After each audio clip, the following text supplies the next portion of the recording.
நில உச்ச வரம்பு நிலத்துல எடுத்துக்க, என்ன ஏக்கர் நீ எடுத்துக்கியா, மக்கள் கொடுத்தது எடுத்துட்டு போய், எனக்கு தேவையில்லை. எனக்குன்னு ஒரு ஏதோ ஒரு இடம் கொடுப்பீங்களா, அது இருக்கும்ல.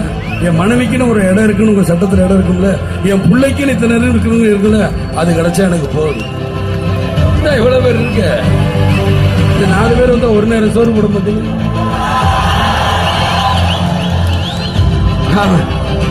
அதுலயே நம்மளுக்கு போதும், முடிஞ்சிடும். இத்தனை ஒரு வீட்டுக்கு நான் போயிட்டு வரக்குள்ள முடிச்சேன். என்னையா காசு காசு காசு பணம் போனியா, நீங்க உங்க காசு என்னையா கோடி கோடியா சேர்த்து வச்சு எங்கயா கொண்டு போய் செத்தா கூட அருணாக்குடி அத்தி விட்டு தான் உள்ளத்துக்கு கொண்டு போய் போதைக்கிறா. காசு கிடையாது, ஒண்ணு கிடையாது. விஜயகாந்த் எப்படின்னா மிரட்ட நினைச்சா தோல்வி அவங்களுக்கு தான் தவிர எனக்கு கிடையாது.